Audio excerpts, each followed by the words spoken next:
Hola amigos, bienvenidos otra vez a nuestro análisis que estamos haciendo de las 20 empresas públicas más importantes de México.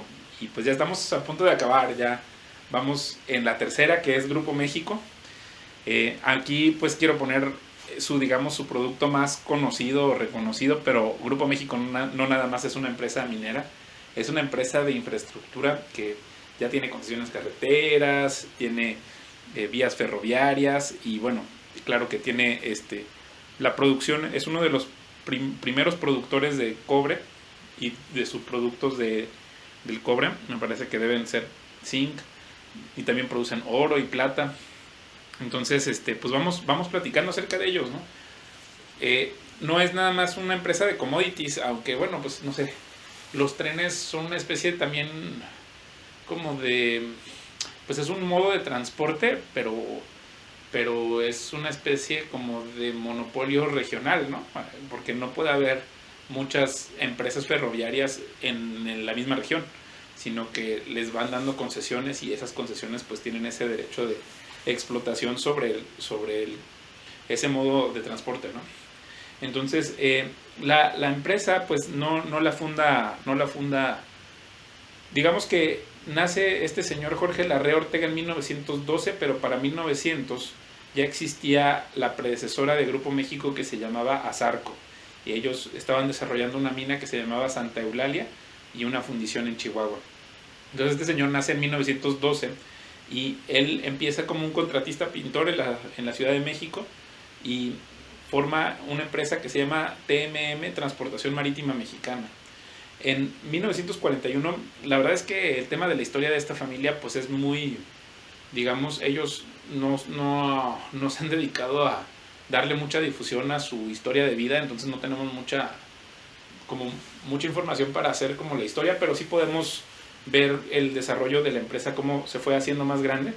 Entonces, como les decía, para 1959, ellos ya hacían perforaciones para Pemex, ¿no? Entonces, pues también ahí nos podemos dar cuenta de su habilidad para acercarse al gobierno y tener negocios cerca del poder, ¿no? Entonces, en 1965, miren, por ejemplo, él encabeza un grupo de inversores para adquirir la American Smelting and Refining Company y hacen una compra parcial de la mina de cobre La Caridad.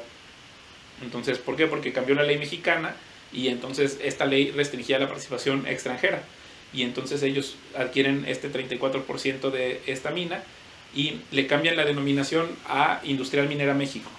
Entonces, estamos hablando de 1965, todavía está a cargo este señor Jorge Larrea Ortega y entonces ya ellos, desde el 66 ya ellos participan en proveerle a Pemex de perforadores, le llaman barcos perforadores Reforma y Revolución, con el que apoyaban a Pemex para hacer la exploración de litorales mexicanos. Y ya desde entonces, del 66, Azarco Mexicana se suscribió a la Bolsa Mexicana de Valores, ¿no? Y en el 78, México Desarrollo Industrial Minero, que era controlada por la familia Larrea, entonces hacen un intercambio de acciones y ese año se controla la empresa Industrial Minera México para que IMSA controlara esta de México Desarrollo Industrial y entonces IMSA es la que se lista en la Bolsa de Valores en 1978. En el 79 inicia operaciones este complejo La Caridad y para el 81 Germán Larrea entra al Consejo de Grupo México y se vuelve vicepresidente ejecutivo. Germán Larrea es el hijo de Jorge Larrea, estoy poniendo aquí su imagen. Y en el año 1990, este es como, yo creo que el punto clave para Grupo México, porque el gobierno mexicano, con Carlos Salinas de Gortari, vende la empresa minera Cananea, que era del Estado, a Grupo México, en una subasta por 475 millones de dólares. Y los activos de esta operación, de la empresa, no rebasaban los 1,000 millones de dólares, al menos digamos las reservas exploradas, la infraestructura que había, pero sin embargo ahora podemos ver cómo los yacimientos pues tienen un valor mucho mayor que estos 1,000 millones de dólares, ¿no?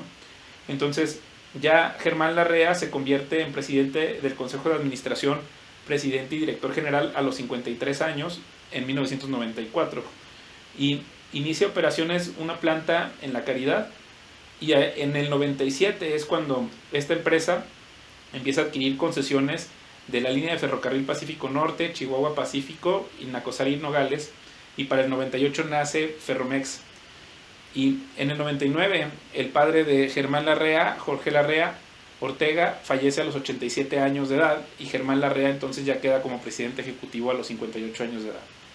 Y entonces ya en el 99 es cuando Grupo México adquiere a Sarco, de la que habíamos platicado, y Azarco tenía una participación mayoritaria en una empresa en Perú, Southern Perú, y cuando ocurre este movimiento, entonces Grupo México se convierte en la primera empresa a nivel mundial productora de cobre, el cuarto productor, o sea, la primera en reservas, el cuarto como productor mundial de cobre y el cuarto productor de plata mundial. Entonces, pues eso es una empresa pues realmente gigantesca desde hace más de 20 años, y para el año 2000 iniciaron una reestructura internacional de su división de minería y separaban el negocio ferroviario, y entonces empiezan a cotizar ya como Grupo México, ¿no?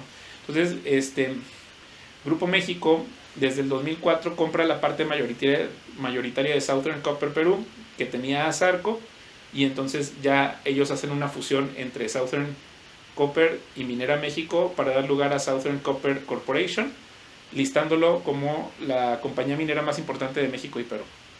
En el 2005 Grupo México adquiere el 75% de la participación accionaria de Ferrosur. Entonces, como les decía, Grupo México no es nada más una compañía minera, sino que ahorita se están extendiendo como una de las compañías ferrocarrileras también más importantes del norte de América. E incluso para el año 2017 ya adquirieron partes de Florida East Coast, que también es una empresa que está dentro de su negocio de transporte.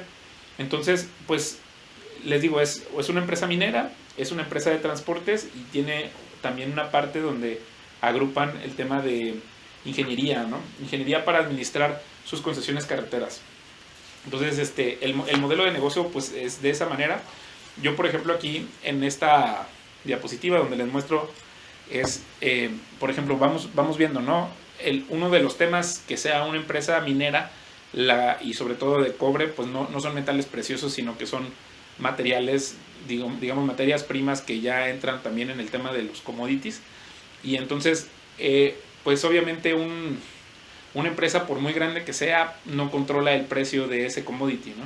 Entonces entran las ofertas y las demandas a nivel global de forma agregada de las cadenas de suministro, entra una competencia con otros productores internacionales, entra a lo mejor temas del dumping, o sea, entran varias cosas que van impactando la manera en la que se consume y en la manera en la que se produce el cobre.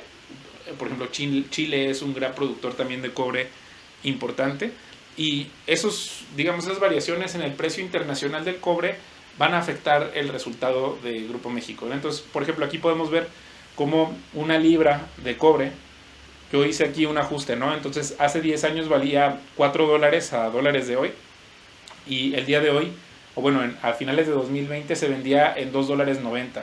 Entonces, obviamente, si entramos después de la pandemia, que entraron los cambios en los precios de las materias primas, que se empieza a disparar el petróleo, se empiezan a disparar los precios de las materias primas porque se viene una inflación a nivel global, a lo mejor este número va a cambiar para cuando estemos viendo este video.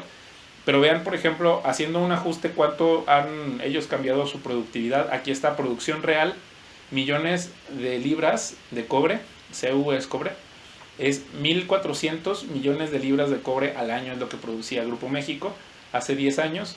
Y para el año 2020 pues son 1.604, entonces han aumentado ligeramente el nivel de su productividad. Pero vean qué análisis tan interesante. Cuando yo hago la conversión de los ingresos totales dividido entre los 414, o sea 9.820 entre 414, nos da que los ingresos de Grupo México pues no nada más consisten en esos 1.400 millones de libras en 2010, sino que eran 2.372, significa que hay otras cosas que vende oro, vende plata, como habíamos dicho, vende servicios ferroviarios, y como aunque haya caído el precio del cobre, ellos en realidad tienen ingresos de otros negocios que no son nada más de cobre. Entonces a Grupo México no hay nada más que verlo como productora de cobre, sino es una empresa muy amplia en cuanto a fuentes de ingreso, ¿no? Entonces, por ejemplo, aquí ellos, ¿cómo se ve que es más productiva en realidad la empresa con los 10 años que han pasado? O sea, claro que hay un mérito en ser una empresa pequeña y obtener algún beneficio del gobierno para adquirir una compañía minera, pero hay muchas empresas o muchos empresarios que tienen esos beneficios y nada más utilizan esos beneficios pues, para hacer una pérdida de valor, pero aquí lo que hemos visto es que todo lo contrario, se ha convertido en una empresa muy valiosa. Vean, por ejemplo, activos totales, hace 10 años eran 18 mil millones de dólares y ahora es una empresa de 30 mil millones de dólares de activos totales. Y lo que más me gusta es, por ejemplo, ver este capital contable cómo ha crecido de manera pues fuerte, ¿no? De tener 9 mil millones de dólares, es una empresa que entonces está acumulando dividendos, está capitalizándose, entonces su fortaleza financiera es la que probablemente la lleva a mantenerla con fuerza hacia el futuro, ¿no? Porque fíjense, de 9 mil millones de dólares a tener un capital contable de casi 17 mil millones de dólares, eso es en realidad lo que está financiando toda esa, digamos, empujando hacia adelante para que sigan teniendo pues fortaleza y me parece que además ahora se van a volver más amplios si los precios del cobre pues y de las materias primas se incrementan significativamente. Entonces vean, por ejemplo, ingresos totales de casi 10 mil millones de dólares no cambiaron mucho en esos 10 años porque vemos el cambio de menos 30% en el precio del cobre. Sin embargo, toda su diversificación a otros negocios le permite tener ingresos totales más amplios.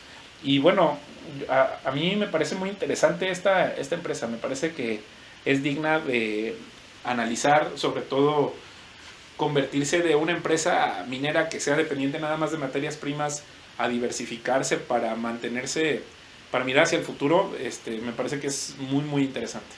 Entonces, pues esto era lo que les quería compartir de Grupo México y espero que les haya agradado y les haya agregado algo de valor. Si quieres saber un poco más de inversiones, pues puedes contactarnos en la página de Vina, estamos a tus órdenes y pues muchas gracias por escucharme. Que tengas muy buen día.